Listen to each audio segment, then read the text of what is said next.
Mengawali berita pertama pemirsa, kondisi jalan di jalur lintas timur Banyuasin, tepatnya di sekitar kilometer 14 hingga 18, masih bergelombang dan sampai saat ini belum mengalami perbaikan.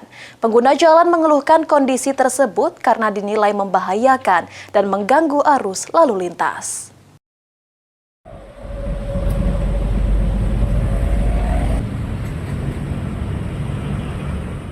Jalan nasional yang menghubungkan Palembang dengan Betung kini memprihatinkan. Pada sejumlah titik, terutama antara kilometer 14 hingga 18, Kecamatan Talang Kelapa, Banyuasin. Permukaan aspal tampak tidak rata dan bergelombang cukup dalam. Kondisi ini membuat kendaraan kerap mengerem mendadak dan berpindah jalur secara tiba-tiba. Ruas jalan tersebut menjadi jalur vital yang menampung arus lalu lintas dari Palembang menuju lintas timur Sumatera.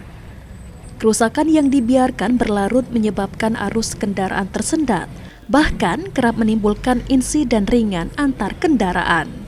Warga serta pengendara menyebut kerusakan jalan sudah terjadi sejak lebih dari setengah tahun terakhir. Meski disebut telah masuk dalam rencana perbaikan, hingga kini belum tampak aktivitas petugas maupun alat berat di lokasi. Kondisi ini menimbulkan keresahan, mengingat jalur tol Palembang-Betung juga belum sepenuhnya rampung, sehingga jalan lintas ini masih menjadi satu-satunya akses utama. Rusak lah, bergelombang. Yang jelas. Pernah tak kita lihat kendaraan yang kecelakaan, Pak? Teman, kecelakaan teman. Aduh, ini ngomong diperbaiki, tapi belum diperbaiki.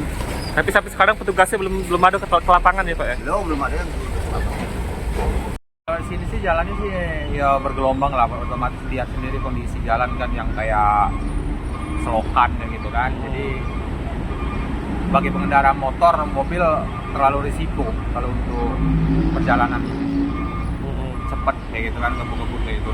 Harapan kita lebih diperbaiki, lebih cepat diperbaiki dan sehingga bisa lancar kembali. Karena ini tol kita juga belum selesai kan. Jadi harapannya ya ini satu-satunya jalan menuju lintas Sumatera, itu nggak ada jalan lain.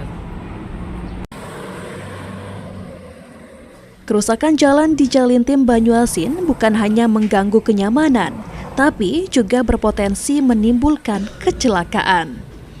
Hafid Zainul, PAL TV.